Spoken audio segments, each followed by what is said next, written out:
ရားရှင်ကိုတော်မြတ်ကြီးဒေသနာတော်အသီးသီးမှာမိဘတို့ရဲ့ဂုဏ်ကျေးဇူးနဲ့ပတ်သက်ပြီးတော့ဟောကြားတော်မူခဲ့တဲ့တရားဒေသနာတွေအများကြီးရှိပါတယ်။သားသမီးတို့ရဲ့အပေါ်မှာထားရှိတဲ့မိဘတို့ရဲ့မေတ္တာမိဘတို့ရဲ့စေတနာမိဘတို့ရဲ့ကျေးဇူးအဲ့ဒါလို့မိဘတို့ရဲ့ဂုဏ်ကျေးဇူးကိုသိမြင်နားလည်ပြီးတော့မိဘတို့ရဲ့အပေါ်မှာကျေးဇူးတရားကိုနားလည်ပြီးတော့သာသမီဝတ္တရားနဲ့အညီနေထိုင်တတ်ကြဖို့ဆိုပြီးတော့မြတ်စွာဘုရားဟောကြားတော်မူခဲ့တဲ့ဇတ်တော်ပေါင်းများစွာရှိတယ်။သုတ်တံပေါင်းများစွာရှိတယ်။ဒေသနာတော်ပေါင်းများစွာရှိပါတယ်။အဲ့ဒါတွေကိုဦးဇင်းတို့ဒီကနေ့ညအစီအစဉ်လေးချပြီးတော့မနေ့ညကတရားပွဲအလှူရှင်တွေကမိဘတို့ရဲ့ကျေးဇူးနဲ့ပတ်သက်ပြီးတော့ဟောကြားပေးစီခြင်းပါတယ်လို့လျှောက်ထားတာကလည်းတစ်ကြောင်းပေါ့မိဘဂုဏ်ကျေးဇူးတရားကိုဟောရင်လူအများစုဟာအင်မတန်သဘောကျကြတယ်။ဘာဖြစ်လို့သဘောကျတာတော့သိလား။ကိုယ်တိုင်မိဘဖြစ်နေတော့သားသမီးလေးတွေကိုမိဘတို့ရဲ့ကျေးဇူးတရားကိုနားလည်စေခြင်းလားဟုတ်ရလား။တခါတလေဦးဇင်းကစဉ်းစားကြည့်တယ်မိဘတရားမိဘတို့ရဲ့ဂုဏ်ကျေးဇူးနဲ့ပတ်သက်တဲ့တရားကိုဟောရင်မိဘတွေကကိုယ့်အတွက်ကြိုက်တာလားသားသမီးတွေအတွက်ကြိုက်တာလားလို့ဒါကိုတောင်ဦးဇင်းကစဉ်းစားမိတယ်ဒီကမကြီးတွေမိဘတို့ရဲ့ဂုဏ်ကျေးဇူးနဲ့ပတ်သက်တဲ့တရားကိုနာရတဲ့အခါမှာကိုယ့်အတွက်ကြိုက်ကြတာလားကိုယ့်သားသမီးလေးတွေအတွက်ကြိုက်ကြတာလားကိုယ့်အတွက်လည်းကြိုက်တယ်နော်ဟုတ်ရလားကိုယ်တိုင်မိဘဖြစ်လာတဲ့အခါမှာမိဘတွေရဲ့အပေါ်မှာသားသမီးတို့ကိုပြန်လည်ပြီးတော့အကောင်းစေခြင်းတဲ့သဘောပေါ့ဟုတ်ရလားအေးဒါကြောင့်ဦးဇင်းတို့ဒီကနေ့ညဘယ်သူမှမကင်းနိုင်တဲ့မိဘနဲ့သားသမီးအကြောင်းတွေကိုပြောချင်ပါတယ်ဦးဇင်းတို့အင်မတန်ပြောခဲ့တဲ့တရားပါဒီတရားကဟုတ်ရလားဒါပေမဲ့လူလောကကြီးမှာအင်မတန်လိုအပ်ပါတယ်ဒီတရားကနော်ဒါကြောင့်ဦးဇင်းတို့ဒီကနေ့ညမိဘကျေးဇူးအထူးသိစေခြင်းသည်လို့အဲ့ဒါလိုတရားကောင်းစဉ်ကလေးလေးပြီးတော့ဟောပါမယ်ဟုတ်ရလားမိဘကျေးဇူးအထူးသိပါပေါ့နော်အဲ့ဒါဦးဇင်းတို့ဒေသနာတော်တော်တော်များများနှုတ်ကလေးထုတ်လာတယ်ကျမ်းနေရမှာဆိုလို့ဟုတ်ရလားပြောချင်တာလေးတွေကိုကျမ်းနေရမှာနှမျောပါတယ်ပြောမလို့စိတ်ကူးပြီးတော့ကိုကပြောရင်နဲ့စိတ်ကူးတာလေးတွေကမေ့နေတာလည်းရှိသေးတယ်ဟုတ်ရလားဒါကြောင့်ပိဿပေါင်းတော်ဘာလို့ဒီကနေ့တော့မိဘကျေးဇူးနဲ့ပတ်သက်တဲ့တရားကိုနာယူကြည်ညိုကြရအောင်နော်ဒီတရားတော်ကိုမဟောကြားသေးခင်မနာကြသေးခင်မှာတရားတော်အလုံးကိုဟောကြားတော်မူခဲ့တဲ့ဘုရားရှင်ကိုတော်မြတ်ရဲ့အင်မတန်အေးချမ်းကြည်လင်တော်မူတဲ့မဟာကရုဏာကိုသိစေရာတရားလုံးစုံကိုသိတော်မူမြင်တော်မူတဲ့သဗ္ဗညုတဉာဏ်ဒီဟုသောပညာကိုထိုမဟာကရုဏာကိုပညာကိုနှစ်ပါးစုံတို့ဖြင့်ပြည့်စုံတော်မူတဲ့ဘုရားရှင်ကိုတော်မြတ်ကိုယုတိမြတ်တို့ရှိခိုးပူဇော်ကြအောင်စို့အလုံးလက်အုပ်ချီမိုးပြီးတော့အာယုံပြုကြရအောင်ကရုဏာတိတလဟရယပညာပိဇောတဝိဟတမောဟဓမ္မံသာနရမရလောကကရောဝဏိတုကတံဂတိဝိမု ṭ ံကရုဏာတိတလဟရယမဟာကရုဏာတော်ဖြင့်ဤမြသောစိတ်နှလုံးလည်းရှိတော်မူပါ၏ထသောပညာပိဇောတဝိဟတမောဟဓမ္မံအရဟတမေတိဟုသောအယံဝလင်းဖြင့်ဝိဇ္ဇာတိဟုသောမိုက်မောင်းကိုဖယ်ခွာတော်မူ၏ထသောသာနရမရလောကကရောလူနှင့်မြမတတဝါနန္ဒတို့၏ကြောက်တိတန်တို့အလေးကရုပြုရာတဆူရီသောဆရာသခင်လည်းဖြစ်တော်မူပါ၏ထသောဂတိဝိမု ṭ ံဒေဝမနုဿာနိရယနှင့်ပေတတရိစ္ဆန်လာရရှိငါတန်သောဂတိတော်မှလီအထူးသဖြင့်ကင်းလွတ်တော်မူပြီးထသော သူကတံတတဝါတို့ဟာအကျိုးများကြောင့်ဟုတ်မှန်သောစကားကောင်းကိုသာမျက်ဆိုတော်မူပါ၏ထသောဗုဒ္ဓံသစ္စာလေးရတရားမြတ်ကိုလက်ပေါ်တင်နာဗရမ ्या ကဲ့သို့ပြတ်သားတင်နေသိမြင်ပေတတ်ဘုရားရှင်ကိုယ်တော်မြတ်ကြီးကိုမေယံတရားဟောပုဂ္ဂိုလ်တရားနာပုဂ္ဂိုလ်ခေါ်ဆိုပညာပရမတ်မမူယုံနာနှဖျားဖြစ်ကြပါသောဘုရားတပည့်တော်တို့သည်ဝဏိဝနာမှာကာယဝစီမနောချီ၍သုံးလီဒွါရပနာမဖြင့်ဒုက္ခယောကျိုးလက်ဆောင်မောကရှိခိုးဥညွတ်ပါ၏မြတ်စွာဘုရား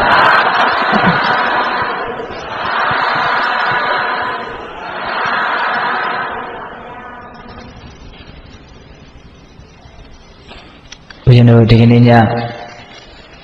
မိဘတို့ရဲ့ကျေးဇူးတရားနဲ့ပတ်သက်ပြီးတော့သိမြင်နားလည်ကြစေဖို့ဘုရားတို့တရားကိုအပိုင်း6ပိုင်းလောက်ဟောပြီးတော့ဘိဓပေါင်းသူတော်ကောင်းတို့ကိုဒီကနေ့ညဦးဇင်းတို့မိဘရဲ့ဂုဏ်ကျေးဇူးနဲ့ပတ်သက်ပြီးတော့ပြောသွားမယ်လို့စိတ်ကူးထည့်ထားပါတယ်။နံပါတ်1မိဘရဲ့ကျေးဇူးတရားတွေကြီးတဲ့အကြောင်းနံပါတ်2ကျေးဇူးတရားတွေမကဘူးကျွေးသဘောအမျိုးအနေနဲ့လည်းပဲမိမိတို့ရဲ့အပေါ်မှာတင်ကြမ်းနေတဲ့အဆိုတဲ့အကြောင်း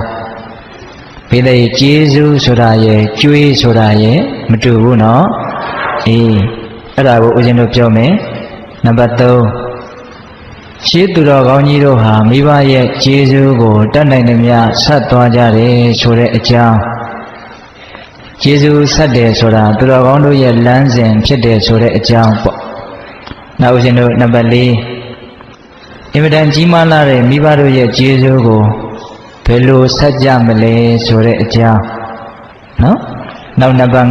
5ကျေးဇူးဆက်ရခြင်းကျေးဇူးသိရခြင်းရဲ့အကျိုးကျေးဇူးနော်မိဘကျေးဇူးကိုသိမြင်နားလည်ပြီးတော့မိဘကျေးဇူးကိုဆက်ကြတဲ့ပုဂ္ဂိုလ်တွေပြစ္ဆုတ်ပန်တန်ရာနှစ်ဖြာခံစားကြရမယ့်ချမ်းသာဒုက္ခများပေါ့နော်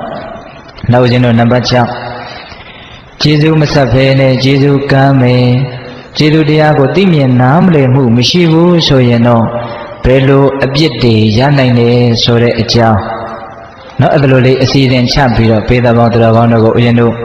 တဏှာကြီးပို့ပို့လောက်အချိန်ယူပြီးတော့ပြောသွားမယ်နော်ဟိုပြောရမယ့်အကြောင်းအရာတွေကများတယ်အဲ့တော့ဒီနေ့တရားကရှည်ခြင်းလဲရှည်သွားမယ်တဏှာကြီးခွဲလောက်ဆိုရင်လည်းရမယ်မဟုတ်လားဒါကတော့ဦးဇင်းကတခါမှဒီတရားကိုဒီလိုအကွက်ချပြီးတော့မဟောဘူးသေးဘူးအဲ့ဒီတော့ဘယ်လောက်ကြာမယ်ဆိုတာလဲဦးဇင်းလည်းမသိဘူးဟုတ်လားပြောကောင်းရင်ကောင်းတယ်လို့ပေါ့နော်ဒီကိစ္စမိုင်းများအဲ့ဒါဦးဇင်းတို့ဘယ်ကနေပြီးတော့စတင်ပြောကြမလဲဆိုတော့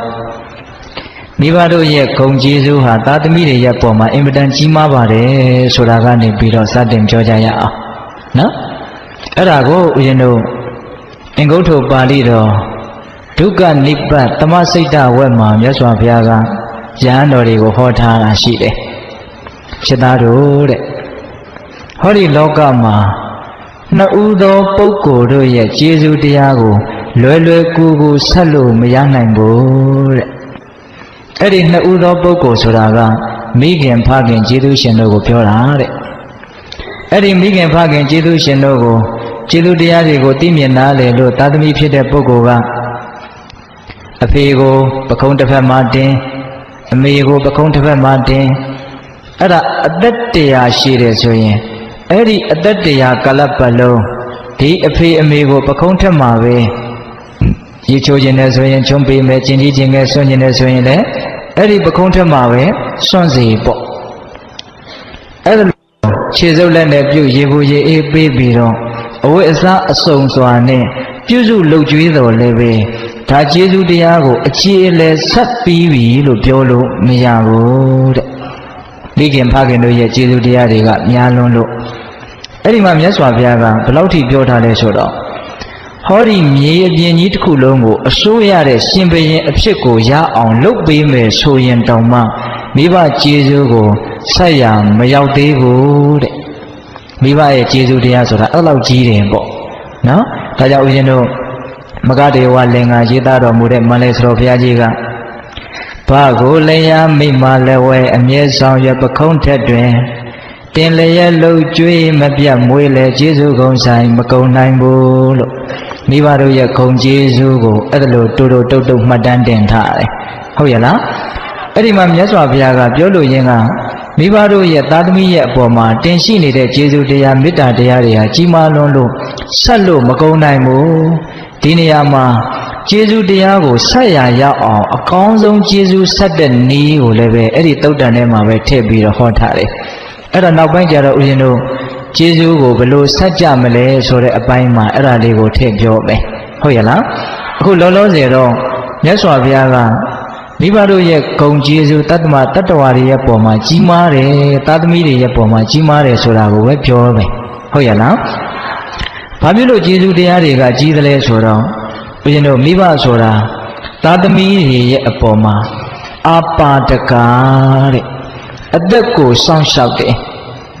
တကယ်လို့သာမိဘတွေကကိုယ့်ကိုငယ်ငယ်လေးတွေကစပြစ်ထားမယ်ဆိုရင်တရားဓမ္မတို့ဦးဇင်းတို့အခုလိုအသက်ရှင်သန်နေတဲ့အဖြစ်ကိုမရနိုင်ဘူးတကယ်တမ်းကကိုယ့်ရဲ့အသက်ဟာဘယ်သူပေးတာလဲလို့မေးရင်အမေအဖေကပေးတာအမေအဖေကပေးတာဒါကြောင့်ဦးဇင်းရွာမှာနေတော့ကဘုန်းကြီးတစ်ပါးကဦးဇင်းကိုအမိန့်ရှိတယ်ကြိုက်လွန်းလို့အဲ့ဒီစကားလေးကိုမှတ်မိနေတယ်ဘာပြောလဲဆိုတော့ငါတက်သမျှငါပိုင်သမျှအားလုံးဟာအမေဟာတွေကြီးပဲတဲ့သူကအဲ့လိုပြောတာ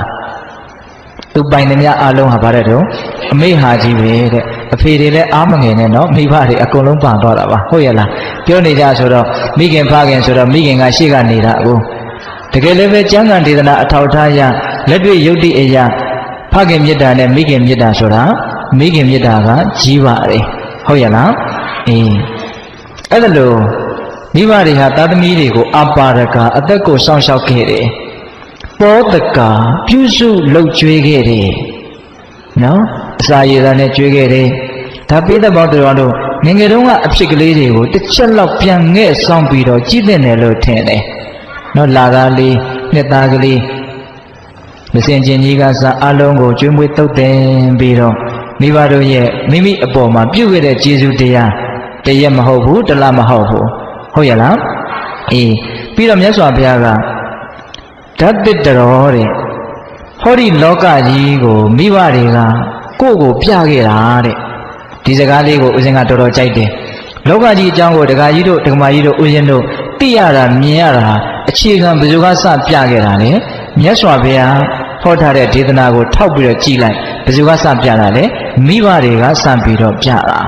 ဒါအကောင်းဒါအဆိုးနော်ဒါကတော့ကောင်းတယ်ဒါကတော့ဆိုးတယ်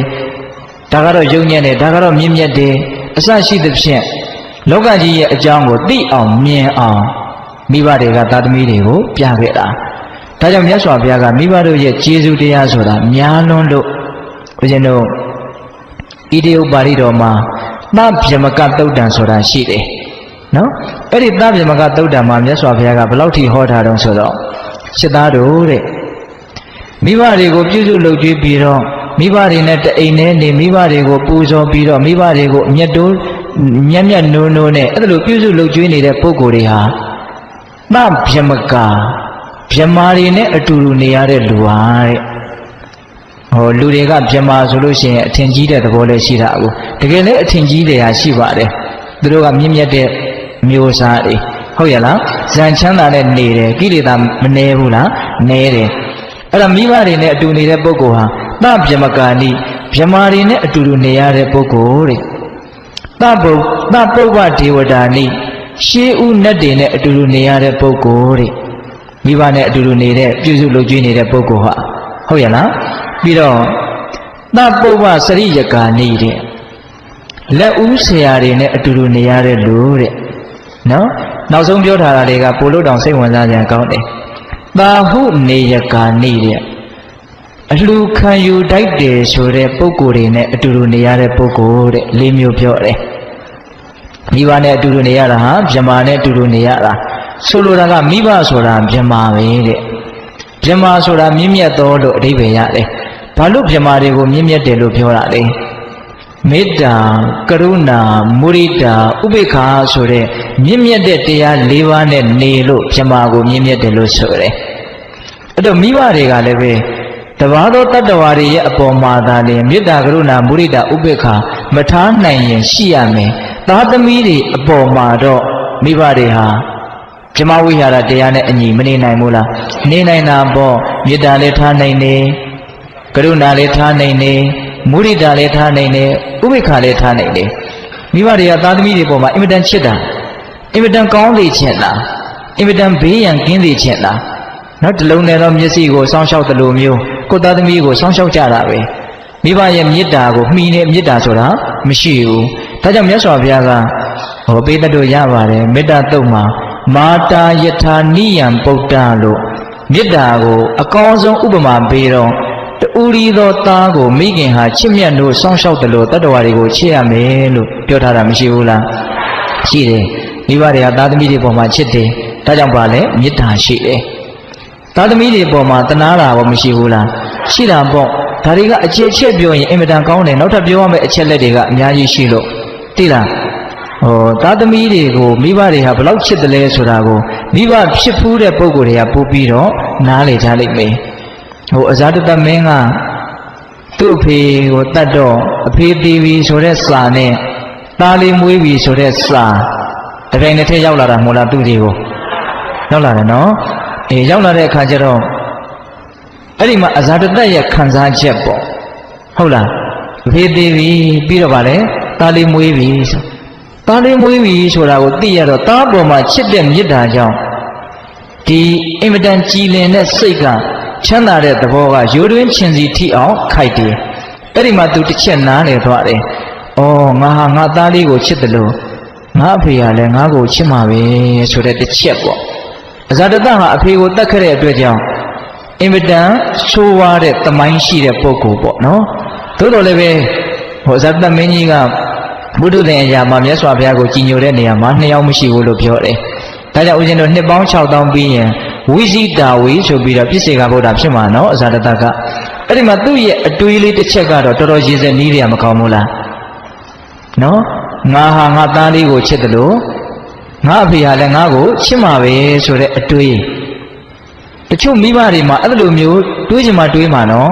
ရွာမှာဦးဇင်းတခါကြီးတယောက်ကပြောတယ်သူ့သားကသူ့မြေးကလေးကိုပေါ့လေသူ့သားကသူ့သားလေးကိုချီပြီးတော့လာသူ့ရှိမှာပဲနမ်းရှုံပြီးတော့နေတော့ဖေကြီးကပြောတာပေါ့မင်းကမင်းသားလေးကိုချစ်တာလားကွယ်လို့မေးတယ်အဖေလည်းချစ်တာပေါ့ငါမင်းကိုအဲ့လိုချစ်ခဲ့တာကွာလို့ပြောတော့ယုံပါဘူးဗျာလို့ပြောတယ်တဲ့ဟုတ်လားတခါကြီးမိုင်ကြီးဟုတ်ရလားအဲ့တော့မိဘတွေကသားသမီးတွေကိုအင်မတန်ချစ်တယ်မေတ္တာလည်းရှိတယ်ပြီးတော့ဗာလဲကရုဏာတစုံတရာဘေးအန္တရာယ်တင့်တယ်ဆိုရင်အလွန်တနာတယ်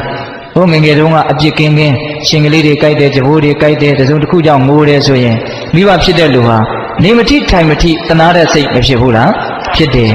ဟာသွားနိုင်လာနိုင်တယ်စာရီပါရီဖတ်နိုင်တာလေဘုရားရှိခိုးတွေရတယ်ဝမ်းသာတယ်မုရိဒသဘောဟုတ်လားဝမ်းသာတဲ့သဘောမဖြစ်ဘူးလားသူကြည့်တော့သူရက်နိုင်ပြီကြီးလာတော့ဇီဝကြီးတွေဘာတွေအချင်းပြေးလာပြီဆိုရင်ဒါဝမ်းသာတယ်ပေါ့ဆိုလိုတာကမေတ္တာကရုဏာမုရိဒဥပိ္ပခာလည်းဖြစ်တာပဲနော်ကိုနေရာနဲ့ကိုအိမ်နဲ့ကိုခွဲသွားကြပြီဆိုတော့အရာရာတိုင်းကိုစီမံလို့မရတော့ဘူးသူကလည်းသူ့ဖက်နဲ့သူရှိသွားပြီဆိုတော့တခါတည်းရန်ကြတော့ဥပိ္ပခာပြုတ်ရတာတွေမရှိဘူးလားရှိတယ်အဲ့ဒါကြောင့်မို့လို့မိဘဆိုတာဗျမာပါတဲ့မေတ္တာကရုဏာမုဒိတာဥပိ္ပခာသာသမီတွေရဲ့အပေါ်မှာထားနိုင်တဲ့အတွက်ကြောင့်မိဘဆိုတာဗါတဲ့တော့ဗျမာပါတဲ့ဟုတ်ရလားဒါကြောင့်မိဘရဲ့ဂုဏ်ကျေးဇူးဒါတွေကိုသိမြင်နားလည်ပြီးတော့ဘေးသားပေါင်းတော်ကောင်းတို့မိဘဆိုတာကိုယ့်အပေါ်မှာအင်မတန်ချစ်တယ်ဆိုတဲ့တစ်ချက်ကိုပဲနဲ့နဲ့ရှိုင်းရှိုင်းယုံယုံကြည်ကြည်သိမယ်ဆိုရင်ကျေးဇူးတရားကိုပြန်ဆက်ဖို့မိဘကိုမေတ္တာမပြတ်ဖို့ဝင်လေးမယ်မထင်ဘူးဟုတ်ရလားမိဘဆိုတာသားသမီးကိုကိုယ်အသက်ထက်တောင်ချစ်တယ်တဲ့ရံဖတ်ရံခပါဦးဇင်းတို့ဘေးသားပေါင်းတော်ကောင်းတို့ကြားဖို့ပါတယ်လူဝနာတာမကပိလိယခမင်းကမြားနဲ့ပြစ်လို့မြားစိတ်မှောနေတော့သူပြန်ပြီးတော့အသက်ရှင်လာတာဘာကြောင့်လဲမိဘတို့ရဲ့သစ္စာစကားဟုတ်လားအဲ့ဒီမှာသစ္စာပြုတယ်ဆိုတဲ့နေရာမှာမှန်တာကိုပြောရတာနော်အဲ့ဒါဒုက္ခလနဲ့ပါရိကာကဖျားလောင်းကိုသစ္စာပြုပြီးတော့အသက်ရှင်ဖို့ကြိုးစားတဲ့နေရာမှာသူတို့ပြုတဲ့သစ္စာကတော်တော်အံ့ဩစရာကောင်းတယ်နော်ဘာပြောထားလဲဆိုတော့ငါသည်တဲ့ငါသားသုဝနာတမကိုငါအသက်ထက်ပို့ပြီးတော့ချစ်ပါတယ်တဲ့နော် ပါဏာပိယတရောမမငါအသက်ထက်ပို့ပြီးတော့ချစ်ပါတယ်တဲ့အဲ့ဒါသစ္စာဆိုပါတော့ဒကာကြီးမိုင်များဤစကားမှန်တယ်ဆိုလို့ရှိရင်ငါသားတုဝနာတမမြားစိတ်ကင်းပြောက်လို့အသက်ရှင်ခြင်းရောက်ပါစေ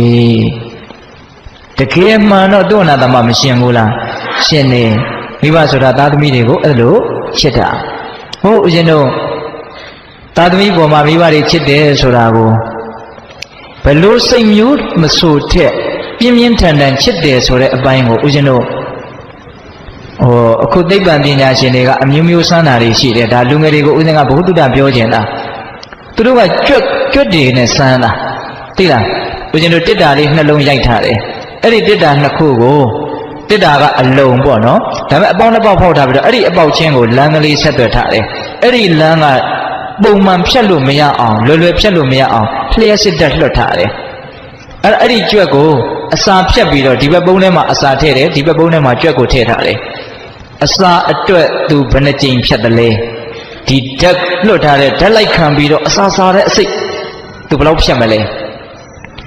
ဒီဘက်မှာရေတို့ဘာတို့အကုန်ပေးထားတဲ့အစာအတွက်တင်သူ့ကိုစမ်းတက်တယ်နောက်သူ့ကိုရေဖြတ်ပြီးတော့စမ်းတက်တယ်ဒီဘက်မှာအစာတွေဘာတွေအကုန်ပေးထားတယ်ဒါပေမဲ့ရေမပေးဘူးအဲ့ဒါရေအတွက်သူဘယ်နှခေါက်ဖြတ်တယ်လဲဟာဒီဘက်မှာမိခင်ကြွမကိုထားတယ်ဒါပေမဲ့သားသမီးတွေကိုဟိုဘက်ထမထားတယ်သားသမီးနဲ့သူ့ကိုတိုးကမပေးဘူးအစာရည်သာတော့အပြည့်ပေးထားတယ်အဲ့ဒါသားသမီးအတွက်သူဘယ်နှကြိမ်ဖြတ်တယ်လဲအလွန်တိကျတဲ့လူတွေနော်အဲ့လိုစမ်းသပ်တဲ့နေရာမှာမိခင်စိတ်ပေါ့သားသမီးရဲ့အပေါ်မှာမိခင်ရဲ့စိတ်အဲ့ဒါကအပြင်းထန်ဆုံးဆိုတာတွေ့ရတယ်ရေငတ်တဲ့စိတ်အစာစားတဲ့စိတ်တဲ့တောင်မှပို့ပြီးတော့ပြင်းထန်နေတဲ့သူရခိုင်နှုန်းအများဆုံးပဲဖြတ်တဲ့အချိန်အများဆုံးပဲသားသမီးကိုတွေ့ကျင်တဲ့ဇောနဲ့ဒီကြွက်မဟာဘယ်နှကြိမ်ဖြတ်တုံးဆိုရင်22ကြိမ်ဖြတ်တယ်တဲ့နော်အစာစားတဲ့စိတ်ကြောင့်မို့လို့အကြိမ်20ဖြတ်တယ်တဲ့ရေငတ်တဲ့စိတ်ကြောင့်အကြိမ်20ဖြတ်တယ်အစာစားတဲ့စိတ်ကြောင့်18ကြိမ်ဖြတ်တယ်ဟောနော်သားသမီးပေါ်မှာဖြစ်တဲ့စိတ်ကရေငတ်တဲ့စိတ်အစာစားတဲ့စိတ်တဲ့တောင်ပြင်းထန်တယ်ဒါကသူတို့စမ်းရတာလေးနဲ့စမ်းကြည့်ကြတာပေါ့ဟုတ်ရဲ့လားအဲ့တော့ဦးဇင်းတို့ကဒီနေရာမှာပြောချင်တာကမိဘတွေဆိုတာသားသမီးတွေရဲ့အပေါ်မှာအင်မတန်ချစ်ကြတယ်မျက်နှိုးကြတယ်လုပ်ရတဲ့လောက်အကောင်းဆုံးလုပ်ပေးခြင်းကြတယ်ဒါကြောင့်ကိုယ့်ပေါ်မှာကျေးဇူးတရားတွေအများကြီးမရှိဘူးလားရှိတယ်ဒီနေရာမှာဦးဇင်းတို့ဆက်ပြီးတော့ပြောချင်တာကကျေးဇူးတရားသဘောတည်းမကဘူးကျွေးသဘောမျိုးပါတင်းနေတယ်ဆိုတာကိုနားလည်သိချင်တယ်ကျွေးဆိုတော့နည်းနည်းတော့ယဉ်သီးသွားတာပေါ့နော်ကျေးဇူးဆိုတော့နည်းနည်းနူးညံ့တဲ့သဘောရှိတယ်ဟုတ်ရဲ့လားအေးဒါပေမဲ့ကျွေးဆိုတဲ့အသုံးနှုန်းမြတ်စွာဘုရားကိုယ်တော်တိုင်သုံးခဲ့တာဦးဇင်းတို့ပိဋကပေါင်းသူတော်ကောင်းတို့ကြားဖို့ပါတယ်တာလိကေရာရဇတ်ဆိုတဲ့ကေရာရကြေးမင်းဇတ်ကြားဖို့တယ်မဟုတ်လားဟိုဘုရားလောင်းကကျက်တူရည်လေးဖြစ်တော့ပေါင်းတင်ကျက်တူရည်တွေနဲ့လေတစ်ခွက်ကိုဝင်ပြီးတော့စားကြတော့ပြန်ပြီးဆိုတော့သူကစပယ်နှံတွေကိုကိုက်ချီပြီးတော့ပြန်သွားတာကျန်တဲ့ကျက်တူရည်တွေကဝါယုံစားပြီးတော့ဒီတိုင်းဗလာချင်းပြန်သွားတာသူကနှုတ်သီးမှာပါတွေပါတယ်စပယ်နှံတွေအများကြီးပန်သွားတယ်အဲ့ဒါကိုလေဆောင်တဲ့ယောက်ျားကဆန်းတယ်ဒီကျက်တူရည်တော်တော်ဆိုးတာပဲပေါ့အဲ့ဒါနဲ့လေရှင်ပုံနာကိုပြောတော့အဲ့ဒီကျက်တူရည်ကိုရအောင်ဖမ်းနောက်တော့တူပြောကြပါစို့ရတယ်ရတော့ဘုရားလောင်းကျက်တူရည်ကိုမြင်တော့ပုံနာကတတ်ဖို့နေနေတာကသားသမီးလိုချစ်တယ်လို့ဆိုတယ်သိလားအဲ့ဒါနဲ့ပြုံပြုံးရွှင်ရွှင်ပဲမေးတယ်ဟောအမောင်ကြီးသားမင်းကဟိုမှာစပရိုက်တွေဘာတွေများရှိလားဒါမှမဟုတ်မင်းငါ့ကိုတော်တော်မုန်းနေနဲ့တူတယ်ငါလေကစပယ်နှံတွေကိုမင်းအများကြီးဖြတ်စီတယ်အဲ့လိုပြောတော့ဘုရားလောင်းကပုံနာကြီးတဲ့သူ့မှာကျွေးဟောင်းကိုလည်းဆက်ရပါတယ်ကျွေးတစ်ကိုလည်းချရပါတယ်ရွှေအိုးလည်းမြုပ်ရပါတယ်လို့စကားသုံးပုံပြောတယ်ဘယ်သူကြားဘူးလဲမဟုတ်လားအေးကျွေးဟောင်းကိုလည်းဆက်ရပါတယ်ဆိုတာကမိခင်ဖခင်အိုတွေကိုသူပြန်လဲပြီးတော့ကျွေးမွေးရတယ်တဲ့ဒါကြောင့်မလို့တပည့်နှံတွေကိုသူချီသွားတာကျွေးတစ်ချတယ်ဆိုတာကအတောင်မစုံသေးတဲ့သားငယ်သမီးငယ်လေးတွေရှိတယ်အဲ့ဒါတွေကိုသူကျွေးရပါတယ်အဲ့ဒါကျွေးတစ်ချတာပါတဲ့ရွှေအိုးမြုပ်တယ်ဆိုတာကတော့တခြားဘာမှမတော်တဲ့ဟိုနားတွေနဲ့အိုးနေတဲ့ခြေသားတွေကိုကျွေးဖို့မွေးဖို့ဆိုပြီးတော့သူကုသိုလ်ကောင်းမှုအနေနဲ့ပြုတာကိုရွှေအိုးမြုပ်တယ်လို့ပြောတယ်အဲ့ဒီဇတ်တော်မှာဘုရားလောင်းပြောတဲ့စကားကိုထောက်ထားသောအဖြစ်မိဘတွေရဲ့သားသမီးပေါ်မှာပြုခဲ့တဲ့အမှုတွေဟာကျွေးသဘောမျိုးဖြစ်နေတာနားလည်လို့မရဘူးလားညတယ်နော်ဘိဒ္ဓဘောတော်ကောင်းတို့သိလား ကျွေးဆိုရင်တော့ဆက်မှကောင်းလိမ့်မယ်နော်ဟုတ်ရလားနော်ကျွေးဆိုရင်တော့ဆက်ရလိမ့်မယ်နော်ဟုတ်ရလားလူဆိုတာကိုယ့်အကိုမွေးရစပြီးတော့အစဉ်ပြေအောင်ရက်တည်နိုင်တာမဟုတ်မိဘတို့ရဲ့ကျေးဇူးနဲ့ရက်တည်ခဲ့ရတာဟုတ်ရလားအဲ့ဒါကြောင့်မို့လို့ကျွေးဆိုတာကိုလည်းပဲနားလည်ဖို့လိုတယ်ဒီနေရာမှာဦးဇင်းတို့ဒီဇတ်တော်တစ်ခုတည်းတင်တွေ့ရတာမဟုတ်ကျွေးဆိုတဲ့အသုံးနှုန်းဦးဇင်းတို့မဟာပဇာပတိဂေါတမီထေရီပြိဋိဘံသံဃာနီးတော်မြတ်စွာဘုရားကိုထုံးစံအတိုင်းပေါ့လေပြိဋိဘံသံဃာနီးရှ िख ိုးဥချတကူတွေပါပြီးပြပေါ့ဟုတ်လားအဲ့ဒီမှာလျှောက်ထားတဲ့စကားထဲမှာလည်းပဲအဲ့ဒီကျွေးဆိုတဲ့စကားလေးပါတယ်မြတ်စွာဘုရားရဲ့ပုံမှာဂေါတမီရဲ့ကျေးဇူးကျွေးတွေဟာအများကြီးမရှိဘူးလားရှိတာပေါ့ဒါပေမဲ့ဂေါတမီကဘာပြောသွားလဲဆိုတော့မြတ်စွာဘုရားတဲ့အရှင်ဘုရားဟာတပည့်တော်ပေါ်မှာတင်ရှိနေတဲ့ကျွေးတွေကြေပါပြီတဲ့တွန်တင်သည်အနနောကျွေးကင်းသူသည်အတိဖြစ်ပြီတဲ့ဘာပြုလို့တော့ဆိုတော့တပည့်တော်အတွက်အနှောင်အဖွဲတွေဒီဟုသောဘေးကနေစောင့်ရှောက်တဲ့အတွက်ကြောင့်ဆိုလိုတာကမြတ်စွာဘုရားပေးတဲ့တရားကြောင့်မြတ်စွာဘုရားကြောင့်သိရတဲ့တရားကြောင့်ရရှိထားတဲ့အကျိုးကျေးဇူးတွေကသူပြုခဲ့တဲ့ကျေးဇူးတွေအစမတန်များတဲ့အတွက်ကြောင့်ကျွေးကြည်ပြီလို့ပြောတာသဘောပေါက်လားနော်အဲ့ဒီကျွေးဆိုတဲ့အသုံးအနှုန်းကိုလည်းဂေါတမီထေရီပြောခဲ့တယ်လို့မှတ်ထားနော်ဒါကြောင့်ပိဿပေါင်းသူတော်ကောင်းတို့မိဘတွေရဲ့ကျေးဇူးတရားတွေကိုယ့်ပေါ်မှာရှိနေတယ်လို့ကျွေးဆိုတဲ့ပုံသဏ္ဍာန်တစ်မျိုးနဲ့လည်းရှိနေတယ်ဆိုတာကိုနားလည်ရမယ်ဒါကတော့မဖြစ်မနေလှုပ်တဲ့နယ်ဆိုတဲ့အဓိပ္ပာယ်မျိုးတက်ရောက်အောင်ဦးဇင်းတို့ကပြောတာပါမိဘတွေကတော့သားသမီးတွေကိုဒီကောင်တွေငါကျွေးပေးထားလိုက်မယ်မဆက်ရင်တော့ဘာဖြစ်စီဆိုတော့အဲ့လောက်ယုံရင်းတဲ့စိတ်ရှိမလားမရှိပါဘူးဟုတ်ရဲ့လားအေးဒါပေမဲ့ကိုကနားလည်ထားဖို့မလိုဘူးလားနားလည်ထားဖို့လိုတယ်အဲ့ဒီတော့ကျေးဇူးတွေရှိတယ်ကျွေးတွေရှိတယ်ဆိုရင်တော့ဘာလို့ရမလို့ဆက်ရလိမ့်မယ်ဆက်ရလိမ့်မယ်ဟုတ်ရဲ့လားအေးအဲ့တော့ကျေးဇူးဆက်တယ်ဆိုတာရှင်းသူတော်ကောင်းတို့ရဲ့လမ်းစဉ်အသိဉာဏ်ရှိတဲ့ပုဂ္ဂိုလ်တွေရဲ့အလုပ်ဟုတ်ရဲ့လားဒါကြောင့်မြတ်စွာဘုရားကကျေးဇူးဆက်ရမယ်ကျေးဇူးဆက်ရမယ်လို့မဟောဘူးလားဟောတယ်အဲ့တော့ဒီနေရာမှာပိဿပေါင်းသူတော်ကောင်းတို့ကမိဘတို့ရဲ့ကျေးဇူးတရားတွေကိုအများကြီးသိအောင်လုပ်ပြီးတော့ငါတတ်နိုင်တယ်မြတ်ကျေးဇူးဆက်မယ်ဆိုတဲ့စိတ်မွေးဖို့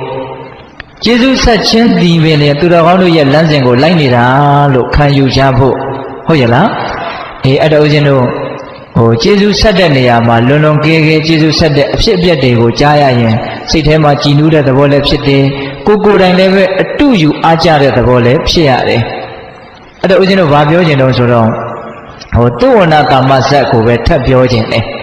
အဲ့ဒီသုဝဏကာမဇတ်မှာသုဝဏကာမအဖေမေကိုမလုတ်ကျွေးသေးခင်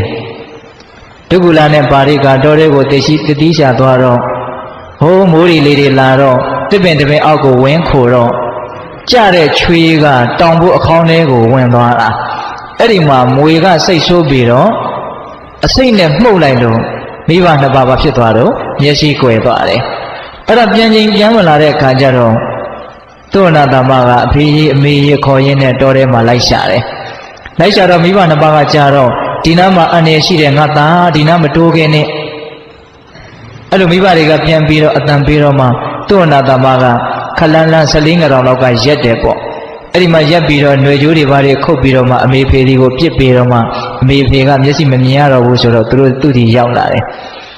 အဲ့ဒီတည်ငါအဲ့ဒီအခိုက်အတန့်မှာဖြစ်တဲ့သုဝဏတမရဲ့ခံစားမှုပေါ့နော်ဘာလို့လဲဆိုတော့မျက်စိကွယ်သွားတဲ့အမေဖေကိုကြည့်ပြီးတော့သုဝဏတမသည်ပြင်းစွာငိုကြွေးတယ်တီးထန်စွာရေမောတယ်တဲ့ဟုတ်လားငိုခြင်းရေခြင်းကိုဇက်တိုက်သူပြုတ်ပြလိုက်တယ်အဲ့ဒီမှာမိဘတွေကငါသားသုဝဏတမမင်းဘာလို့ငိုတော့မင်းဘာလို့ရေတော့မင်းစိတ်ရင်းဖောက်ပြန်သွားလားဆိုတဲ့အဓိပ္ပာယ်မေးတာပေါ့မေးတော့သုဝဏတမကဘာပြောလဲဆိုတော့မိခင်ဖခင်တို့တဲ့ငိုတယ်ဆိုတာကတော့ငငယ်ရွယ်နဲ့ငါမိဘနှစ်ပါးမျက်စိကွယ်သွားတာဆိုပြီးတော့ဝမ်းနေလွန်းလို့ငိုတာမိဘမျက်စိကွယ်သွားတာဝမ်းသာတဲ့ကိစ္စမှမဟုတ်ဖဲကိုဟုတ်လားဒါပေမဲ့ဘာလို့ရည်တာတော့ဆိုတော့ရည်တဲ့အကြောင်းတရားလေးကတော့နဲ့နေတဲ့သဘောရှိတယ်ဘာလို့သူရည်မောတယ်ဆိုတော့ငါတဲ့ဒီနေ့ကစပြီးတော့မိဘကိုပြုစုလှုပ်ကြွေးခွင့်ရတော့မယ်မိဘကိုပြုစုလှုပ်ကြွေးလို့ဖြစ်ရတဲ့ကုသိုလ်တွေငါရတော့မယ်လို့အဲ့ဒီကုသိုလ်ရမယ့်အရေးဒါကိုအင်မတန်မွန်မြတ်တဲ့အခွင့်အရေးတရလို့သဘောထားပြီးတော့ ငါတန်တမှာမြင့်မြတ်တဲ့ကောင်းမြတ်တဲ့စိတ်တွေမြင့်မြတ်တဲ့ကောင်းမြတ်တဲ့အလုပ်တွေဖြစ်တော့မယ်ဒါငါအတွက်အများကြီးအကျိုးကြီးတော့မယ်လို့မိဘရဲ့အပေါ်မှာလှုပ်ကြွေးခွင့်ကိုပဲအင်မတန်ကြီးကျယ်တဲ့အခွင့်အရေးတရက်လို့သဘောပေါက်ပြီးတော့ဝမ်းသာလွန်းလို့မလုပ်တာတော့ရေမောတာတဲ့ပိဿရေအဲ့ဒါလို့ရေမောခြင်းမျိုးရေမောနိုင်ဖို့လိုတယ်နော်ဟုတ်ရလားမိဘတွေဒုက္ခရောက်ပြီးသောချပါဒဖမ်းပြီဆိုရင်တော့သားသမီးတွေကပြောမကောင်းလို့သာနေရတယ်စိတ်ထဲတော့ဒါအကြီးကြီးဒုက္ခရောက်ကြမှာပဲဝမ်းသာတဲ့လူဆိုတာမရှိတော့ရှားလိမ့်မယ်စိတ်ကူးနဲ့ကိုယ်ကောင်းပေါ်ရောက်လာမယ်ကိုယ်တည်ရောက်လာမယ်မိဘတို့ရဲ့ဒုက္ခကိုစဉ်းစားကြည့်ပါလားဟင်ပိဿတို့ဝမ်းသာဖို့များသလားဝမ်းနည်းဖို့များလားဒါငါလှုပ်ကြွေးခွင့်ရတော့မယ်ဆိုတဲ့ရှုထောင့်ကကြည့်ပြီးတော့ဝမ်းသာတဲ့စိတ်မွေးနိုင်ဖို့ဆိုတာကမိဘတွေရဲ့ကိုယ်ပေါ်မှာထားတဲ့မေတ္တာတရားကျေးဇူးတရားစေတနာတရားဒါတွေကိုခံစားတတ်မှပြန်လဲတုံ့ပြန်နေတဲ့စိတ်တွေကဖြစ်လာပါဟုတ်ရလားအဲ့တော့မိဘတို့ရဲ့သားသမီးပေါ်မှာထားတဲ့မေတ္တာစေတနာကျေးဇူးတရားတွေကိုနှစ်နှစ်ဆိုင်ဆိုင်သိဖို့မလိုဘူးလားလိုတယ်ဟုတ်ရလားဒါကြောင့်ဦးဇင်းတို့ယဟန်နေပင်ဖြစ်စေကမူမိဘရဲ့ကျေးဇူးကိုဆက်ရမယ်မိဘချင်းရဲ့နွမ်းပါနေတယ်ဆိုလို့ရှိရင်ပြုစုရမယ်လှုပ်ကြွေးရမယ်လူတွေကိုမဆိုထားနဲ့နော်အဲ့တော့ဦးဇင်းတို့မိဘရဲ့ကျေးဇူးကိုဆက်ကြတဲ့အကြောင်းတွေဇလန်းတွေတတ်သေးတွေကိုပြောမယ်ဆိုလို့ရှိရင်ပြောလို့မကုန်နိုင်ဘူးဟုတ်ရလားဒါကြောင့်အဲ့ဒါတွေကိုဦးဇင်းတို့အကျေတဝမပြောတော့ဘဲနဲ့အဓိကကြတဲ့အချက်လက်လေးတွေကိုပါသေးခြင်းလို့ဟုတ်ရလားအဲ့တော့ဦးဇင်းတို့အခု၃ချက်ပြောပြီးသွားပြီသားသမီးတွေရဲ့ပုံမှာမိဘတွေဟာအင်မတန်ကျေးဇူးများပါတယ်မေတ္တာစေတနာသိကြီးပါတယ်ကျွေးသဘောအမျိုးအနေနဲ့တောင်ရှိနေတယ်ဒါကြောင့်သူတော်ကောင်းမှန်လို့ရှိရင်စိတ်ကောင်းနှလုံးကောင်းရှိတဲ့သူမှန်ရင်မိဘရဲ့ကျေးဇူးကိုဘယ်တော့မှမျက်ကွယ်မပြုတ်ပါဘူးဒါကြောင့်ကျေးဇူးဆက်ပါတယ်ဆိုတဲ့အကြောင်းဒါလည်းပြောပြီးသွားပြီဟုတ်လားအဲ့လိုကျေးဇူးတရားတွေကိုသိမြင်နားလည်ပြီးတော့ကျေးဇူးဆက်တဲ့နယ်ဆိုတဲ့အမြင်ရှိလာပြီဆိုရင်ဒီအမြင်ကတော့လူတိုင်းရှိပြီးသားဖြစ်မယ်ထင်ပါတယ်ဟုတ်ရဲ့လားအဲ့တော့ကျေးဇူးတရားကိုဘယ်လိုဆက်ကြမလဲဆိုတာကိုဆက်ပြောအောင်နော်ပိဿရေဘယ်လိုဆက်ကြမလဲနော်အကျဉ်းမြင်အဖြစ်တော့အစာရည်စားအဝတ်အနေအထိုင်ဟုတ်လားပြုစုလှုပ်ကြွေးခြင်းခြေစုပ်လက်နဲ့ပြုခြင်းနေမကောင်းထိုင်မကောင်းရှိရင်ဆေးဝါးဖြင့်ပြုစုခြင်းနော်နှုတ်ရဲ့ချိုးသားတဲ့သဘောအေးချမ်းတဲ့မေတ္တာအဲ့ဒါတွေနဲ့မိဘရဲ့အပေါ်မှာပြုစုလှုပ်ကြွေးရမယ်ဆိုတာတော့ပိဿပေါင်းတော်ကောင်းတို့အကြံဉာဏ်သိကြတယ်ဟုတ်ရလားအဲ့ဒါကပစ္စည်းဝတ္ထုဖြင့်လောကီလိုကျေးဇူးဆက်တဲ့နည်းလို့အတူတူပြောကြပါစို့အဲ့ဒါလောက်ရမှာပဲနော်တခါကြီးမိုင်းများအဲ့ဒီနေရာမှာဦးဇင်းတို့တစ်ချက်သတိပေးနေတာကတော့မိဘတွေကိုတချို့ကမိဘတွေကပြေးလဲနေတာပဲမိဘတွေမှာအဆင်ပြေးနေတာပဲဆိုရင်သားသမီးတွေကတိတ်ပြီးတော့ကျွေးရမှမသိဘူးအဝတ်ပေးရမှမသိဘူးခြေစုပ်လက်နဲ့ပြုတ်ပေးရမှမသိဘူးစဉ်းစားကြည့်နော်မိဘနဲ့အိမ်ကိုနဲ့အိမ်ခွဲနေတယ်မိဘတွေကလည်းအရွယ်ရှိသေးတယ်ဆိုတော့သူတို့လည်းသူတို့စီဝါသူတို့လှုပ်ဟုတ်လားကျဉ်းကျဉ်းမာမာနဲ့ဒီလိုသောလာလာရှိနေတယ်ဆိုရင်သားသမီးတွေကမိဘတွေကိုအဲ့ဒီအချိန်မှာဘာပြန်လှုပ်ပေးတော့ဘာမှလှုပ်မပေးတာပဲများတယ်သူတို့လည်းသူတို့ရှားစားနေတယ်အဲ့တော့ဦးဇင်းကတခါလေးစဉ်းစားကြည့်တယ်တချို့သားသမီးတွေကမိဘတွေကိုကျွေးမွေးဖို့အတွက်မိဘတွေကအင်မတန်နွမ်းပါတဲ့ငတ်မွတ်တဲ့အဆင့်ထိရောက်အောင်များသူတို့စောင့်နေကြသလားမသိဘူးလို့အဲ့ဒါကိုလည်းဦးဇင်းကစဉ်းစားကြည့်တယ်နော်ကိုကလှုပ်ကြွေး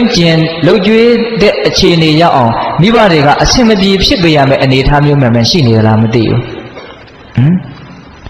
ငါလှုပ်ကြွေးရအောင်မိဘတွေအဆင်မပြေဖြစ်မှလှုပ်ကြွေးမယ်ဆိုတော့တော်တော်ဆိုးတာပေါ့ဟုတ်ရဲ့လားအဲ့လိုမျိုးဖြစ်တဲ့သလားမဖြစ်တဲ့ဘူးနော်သူကျမ်းမာရေးကောင်းတယ်ဆိုရင်လည်းပတ်ပြီးတော့နှိပ်ပေးတာမျိုးနင်းပေးတာမျိုးစီးပွားရေးအဆင်ပြေတယ်ဆိုရင်လည်းကိုယ့်အိမ်ကဟင်းသမင်းချက်တယ်သွားပြီးတော့ကျွေးတာမျိုးမွေးတာမျိုးမလုပ်သင့်ဘူးလားလုပ်သင့်ပါလေအဲ့တော့သားသမီးတွေကများသောအားဖြင့်တော့မိဘတွေကိုဆင်းရဲနွမ်းပါတဲ့အဆင့်ထိစောင့်နေကြပုံရတယ်ဆေးရုံဆေးကန်းရောက်သည့်အထိစောင့်နေကြပုံရတယ်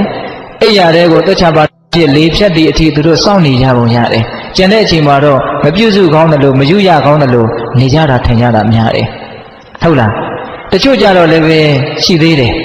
သားသမီးကမိဘကလိုအပ်နေတယ်ဆိုတာကိုတော့သိတယ်ဒါပေမဲ့တပည့်တော်တို့ကလည်းကိုယ့်ဟာကိုယ်အနိုင်နိုင်မယ်ကိုယ်ကလည်းကိုယ့်ဟာနဲ့ကိုယ်ကြက်ကြက်တဲတဲဖြစ်နေတယ်ဆိုကြပါစို့အဲ့ဒါလို့ကိုကအဆင်မပြေဘူးဆိုတဲ့အကြောင်းပြချက်နဲ့မိဘကိုမပြုစုမလုပ်ကြွေးတာကောမရှိဘူးလားဒါလည်းမကောင်းဘူးနော်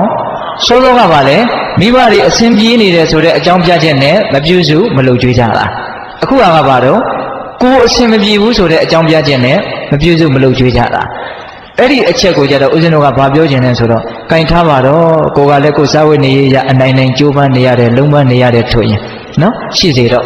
အဲ့ဒါလို့ဆိုရင်ပတ်စံလည်းမကုန်နဲ့ငွေကုန်ကြေးကြလည်းမရှိတဲ့အနည်းဆုံးချိုတာတဲ့စကားလောက်တော့မိဘပေါ်မှာပြန်ပြီးတော့တုံ့ပြန်တဲ့လေအေးချမ်းတဲ့မေတ္တာနဲ့တော့မိဘပေါ်မှာပြန်လဲပြီးတော့ထားတဲ့လေစဉ်းစားကြည့်နော်တချို့လူတွေနော်မိဘပေါ်မှာချိုတာတဲ့စကားမပေးနိုင်ဘူးအဲ့ဒါကိုတော့တပြည့်တို့မပြည့်စုံလို့ပါလို့အကြောင်းပြချက်ပြလို့ရသေးသလားမရဘူးကိုတကယ်ကိုစေတနာမေတ္တာမရှိလို့အဲ့ဒါချိုတာတဲ့စကားမပြောနိုင်တော့တာအဲ့ဒီတရင်ကအဲ့ဒီအခိုက်အတန့်ပါအဲ့တော့ချိုသောစကားအေးသောမေတ္တာလေးလောက်တော့ပတ်စံရှိရှိမရှိရှိပြေလေသည်ဖြစ်စေမပြေလေသည်ဖြစ်စေမိဘအပေါ်မှာကိုစေတနာရှိမယ်ဆိုရင်တုံ့ပြန်လို့မရဘူးလားရခဲ့တာပေါ့ရတာပေါ့ဟုတ်လားကိုငယ်ငယ်တုန်းကကိုကိုအင်မတန်ချိုတဲ့အင်မတန်ကြည်နူးတဲ့အပြုံးနေလေသံနေနဲ့မိဘတွေကကိုကိုဘာလုပ်ခဲ့တာတော့ဆက်ဆံခဲ့တာအပုံတရားပုံရင်တပုံလောက်ပြန်ပေးမယ်ဆိုရင်ကိုတော်တော်ကောင်းမယ်ဟုတ်ရဲ့လားဒါပေမဲ့သားသမီးတွေကများသောအားဖြင့်ကိုယ်စိတ်တိုင်းမကြရင်လည်းပဲမိဘအပေါ်မှာစိတ်ကွက်ကြတာများတယ်အဲ့လိုမျိုးစိတ်ကွက်တာရှိတယ်မို့လားရှိတာပေါ့နော်အဲ့လိုမျိုးစိတ်ကွက်ရင်ဦးဇင်းကအကြံပေးခြင်းတယ်ဦးဇင်းကတော့အလွန်အဆင်ပြေသေးခြင်းတယ်သိလားမိဘနဲ့သားသမီးဆက်ဆံရေးကိုအဲ့လိုစိတ်ကွက်နေတာရှိရင်ငါဖြစ်ချင်တာလေးနည်းနည်းကိုမဖြစ်ရတာနဲ့ငါဖြစ်ချင်တာတွေအများကြီးဖြစ်ခဲ့တာကိုငါမျက်ကွယ်မပြုတ်သင့်ဘူးလို့ကိုယ့်ကိုစဉ်းစားသင့်တယ်မိဘတွေကြောင့်ကိုယ်စိတ်တိုင်းကြားခဲ့တာတွေကအများကြီးပါတကယ်တမ်းကတော့မိဘတွေလည်းပုထုဇဉ်ပဲသူတို့လည်းပဲအသိဉာဏ်နေတာတွေရှိကောင်းရှိလိမ့်မယ်ဒါကြောင့်မို့လို့သူတို့မှားတာတွေလည်းရှိလိမ့်မယ်သူတို့ကိုအမြဲတမ်းအခါခါသိမှန်တယ်လို့မဆိုလို့ဘူးဟုတ်ရဲ့လားသို့တော့ကိုယ်လိုအင်လေးအနှဲငယ်မြမပြည့်တာနဲ့လိုအင်လေးအများကြီးပြီးခဲ့တာကိုမျက်ကွယ်ပြုတ်တဲ့သလားဆိုတာကိုမစဉ်းစားတဲ့မို့လားစဉ်းစားတဲ့နာပေါ့နော်ဒါကြောင့်လူတွေရဲ့သဘောဆိုတာလည်းခက်တယ်နော်လူဤအကြိုက်ဆဲကားလိုက်လဲမလိုက်တခါရှိခဲ့ပါမူကြီးစွာရန်သူဆွဲမှတ်ယူ၏တဲ့မိဘကိုတောင်တချို့အဲ့လိုသဘောထားကြတာမိဘကကိုယ့်ဘောမှာမကောင်းဘူးဆိုတာရှိကောင်းရှိလိမ့်မယ်ဒါပေမဲ့ကောင်းတယ်ဆိုတာနဲ့နှိုင်းစာလိုက်ရင်တော့ဘာမှမပြောပါတော့ပါဘူးဟုတ်ရဲ့လားဆိုကြပါစို့နှမ်းတင်းတောင်းနဲ့တတောင်းထည့်ထားတယ်နှမ်းတွေကအဖြူလေးကြီးပဲနှမ်းစီလေးအမဲလေး50စီလောက်ပါတာနဲ့ဒီနှမ်းတောင်းကိုအာနှမ်းသေးအမဲတွေကိုရောနေတာလို့ပြောလို့ရလားမရပါဘူးနှမ်းအဖြူလေးကြီးပဲလို့ပြောရလိမ့်မယ်ဟုတ်လားသဘောပေါက်လားဦးဇင်းပြောတာကိုဒါကြောင့်ပေးတဲ့ပေါင်းသူတော်ကောင်းတို့မိဘကိုဘယ်လိုကျေးဇူးဆက်မလဲမိဘအစဉ်မပြေသည်အထိထိုင်ဆောင်မလားဒါမှမဟုတ်ကိုယ်အစဉ်မပြေတာကိုလည်းအစဉ်လေးတအားပြေသည်အထိထိုင်ဆောင်မလားဖြစ်တဲ့မို့လို့ထင်တယ်ဖြစ်နေတဲ့အခြေအနေအခုလောလောဆယ်ကိုပဲတတ်နိုင်တယ်များတုံ့ပြန်ကြဖို့လိုမယ်မိဘတွေအစဉ်ပြေလည်းပဲအစဉ်ပြေအဲ့ဒါတို့တို့အစဉ်ပြေလားကိုယ်စေတနာကိုယ်မေတ္တာကတိတတ်ပဲမလုပ်တဲ့မို့လား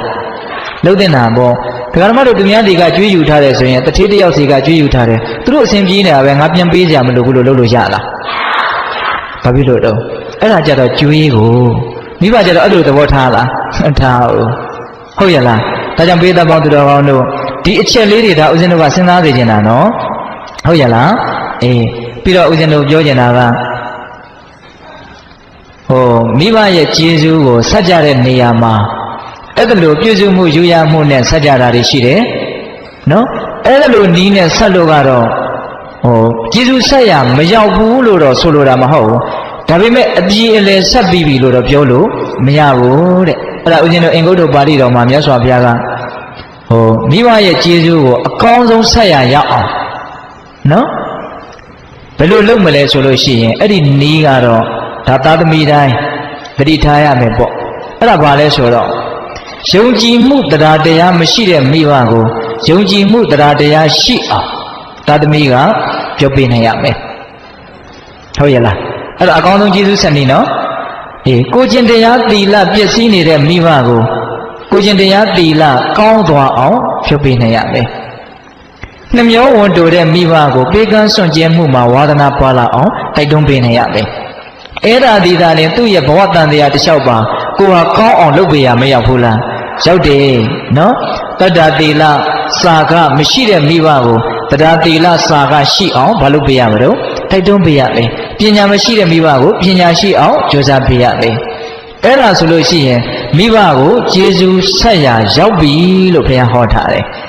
ဟုတ်ရဲ့လားဒါပေမဲ့ဒီနေရာမှာစဉ်းစားတဲ့အချက်တော့ရှိတာပေါ့မိဘကကိုယ့်ထက်ဒါနတွေ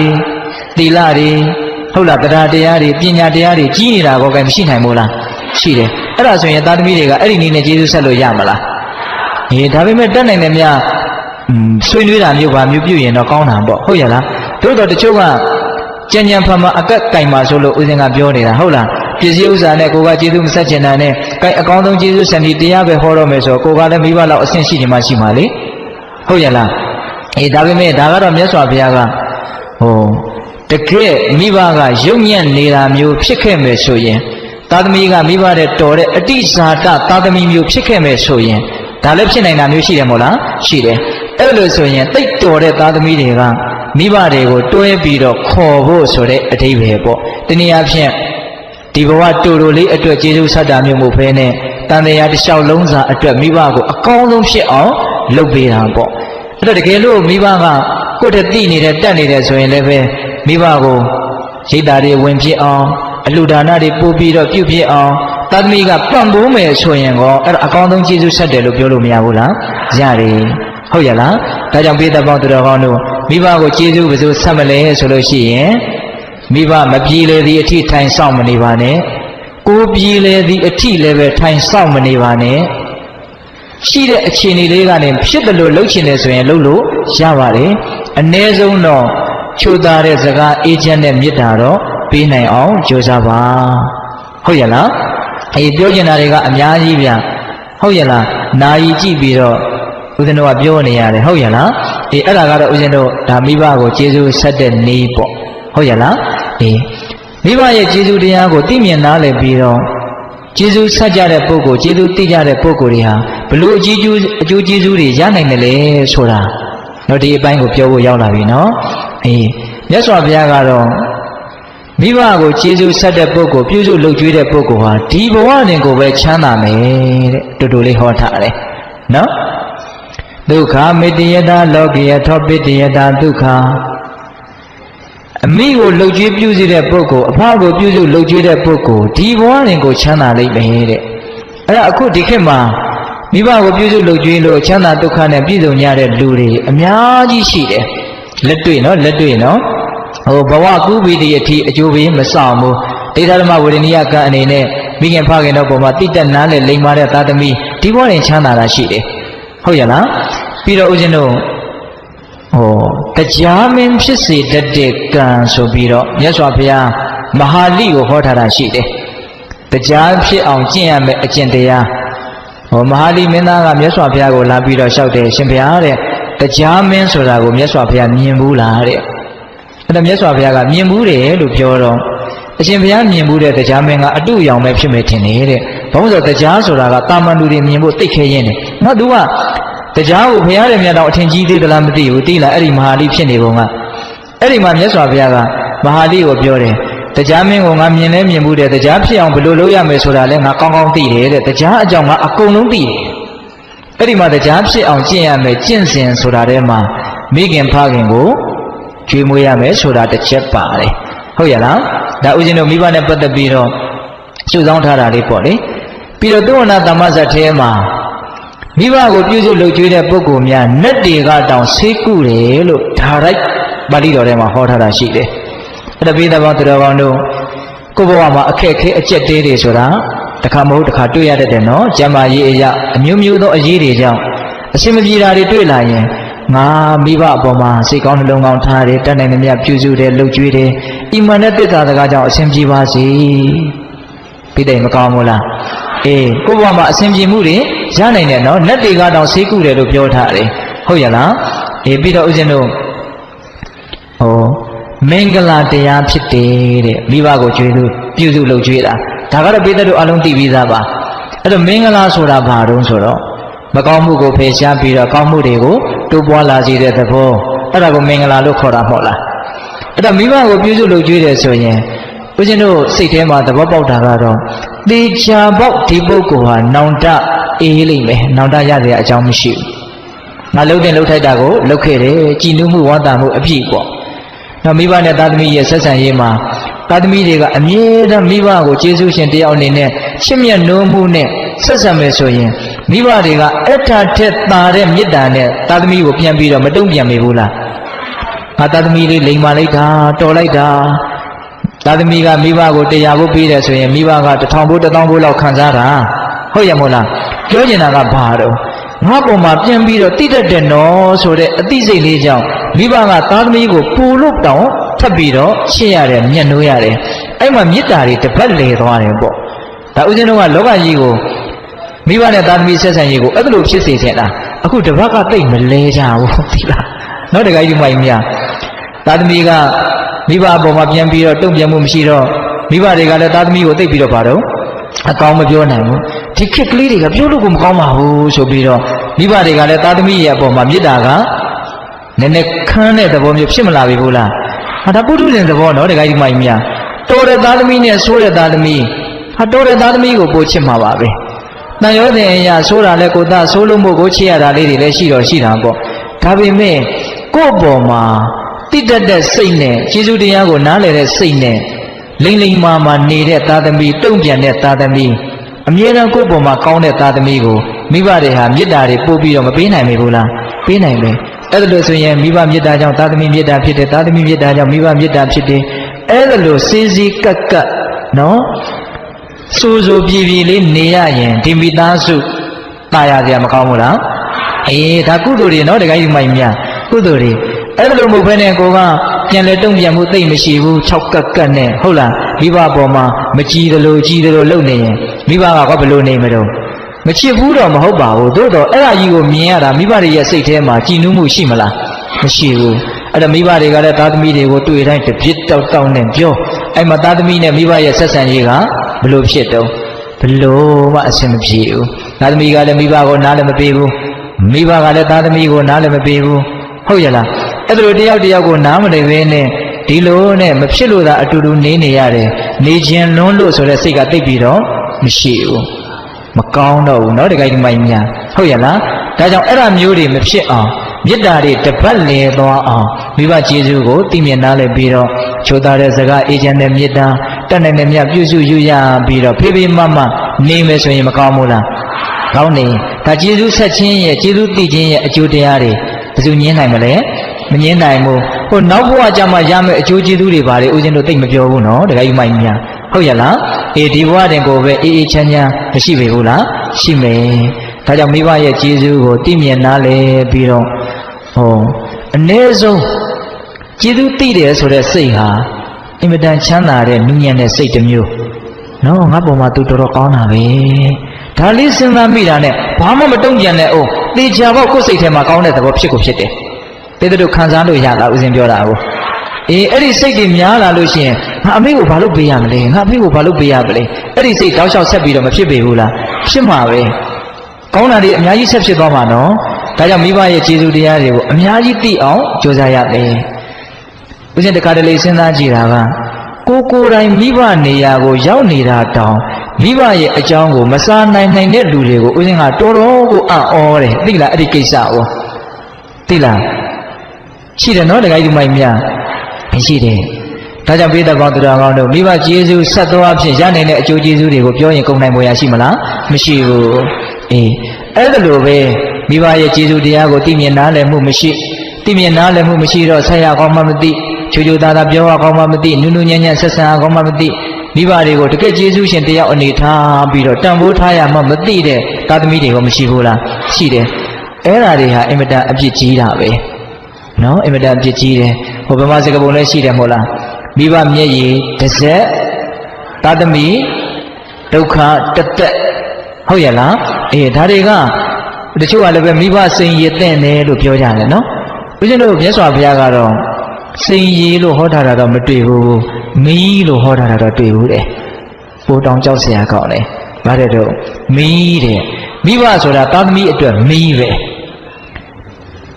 ကောင်းကောင်းမွန်မွန်မကင်တွယ်တတ်ဘူးဆိုရင်တော့တေချာပေါက်မီးလောင်ခံရတယ်လို့ဆင်းရဲလိမ့်မယ်ဟုတ်ရလားဦးဇင်းတို့အင်္ဂုတ္တပါဠိတော်မှာအခိတုတ်တံဆိုပြီးတော့ရှိတယ်အတူချုပ်လေးပြောပြမယ်ပုံနာတယောက်ကမီးပူဆိုတယ်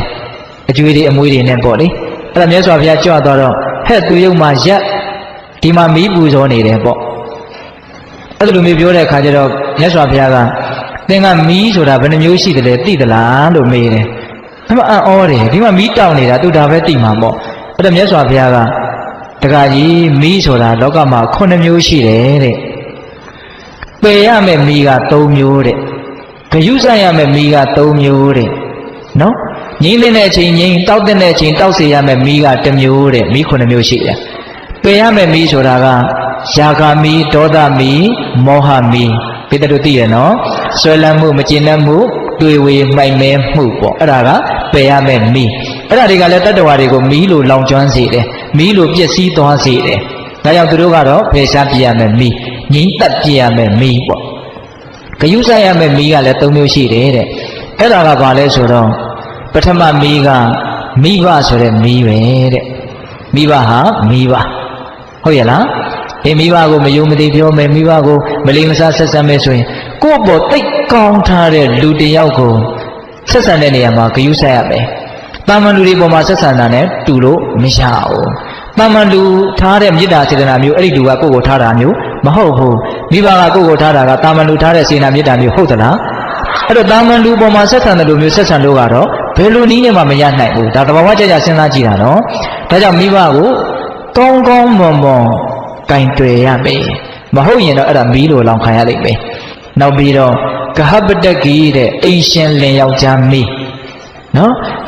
ယောက်ျားတွေဟာမိသားစုအပေါ်ဇနီးမယားရဲ့အပေါ်မှာအင်မတန်အကျိုးကျေးဇူးများတယ်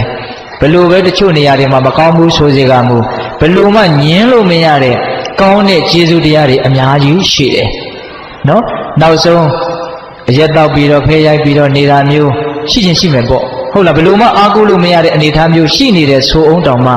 ဒီလင်ယောက်ျားရဲ့အရေးဆိုတာမိသားစုရဲ့အပေါ်မှာအများကြီးရှိတယ်နော်လင်ယောက်ျားမရှိတဲ့အိမ်နဲ့ရှိတဲ့အိမ်ဆိုတာအများကြီးกว่าတယ်ဟုတ်ရဲ့လားဒါနားလည်ဖို့လိုတယ်နော်ဒါကြောင့်မြတ်စွာဘုရားကအဲ့ဒီဂဟပတကိအိမ်ရှင်လင်ယောက်ျားဟာလည်းမီးပဲတဲ့သူ့ကိုလည်းပဲမယုံမသိဆက်ဆက်ရင်အဲ့ဒါဒုက္ခရောက်နိုင်တယ်ဒါဒကာကြီးတို့အထူးသဖြင့်ဒကမာကြီးတွေသတိထားเสียပေါ့နော်ဒါဦးဇင်းတို့က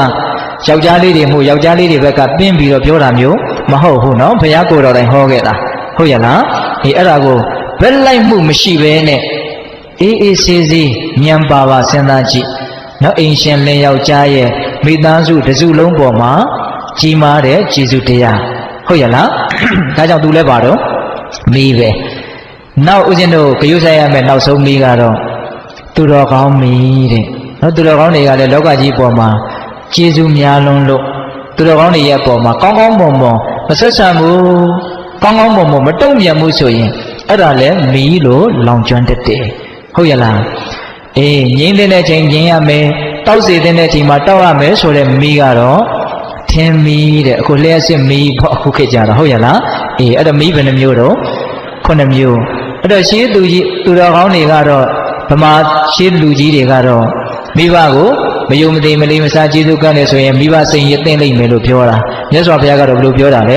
မီးလို့လောင်လိမ့်မယ်လို့ပြောခဲ့တာဟုတ်ရဲ့လားဒါကြောင့်မိဘရဲ့ကျေးဇူးကိုသိဖို့မလိုဘူးလားလိုတယ်ဟုတ်ရဲ့လားအေးအဲ့တော့ဦးဇင်းတို့မိဘကျေးဇူးကိုမဆက်လို့မိဘကျေးဇူးကိုမသိလို့နော်နားလည်မှုမရှိဘဲနဲ့မိုက်မိုက်ကန်းကန်းနေရမယ်ဆိုရင်တော့နောင်တနဲ့လည်းပူရလိမ့်မယ်နော်ကိုတစ်ချိန်မှာအကြီးအကျယ်အစင်မပြေတာတွေဖြစ်တာမျိုးတေကောင်းပေါင်းလည်းဖြစ်တာမျိုးအဲ့ဒီအခြေအနေမျိုးမှာဒါမှမဟုတ်အသက်ကြီးလာပြီးမိဘတွေကမရှိတော့ဘူးဆိုတဲ့အချိန်မျိုးမှာ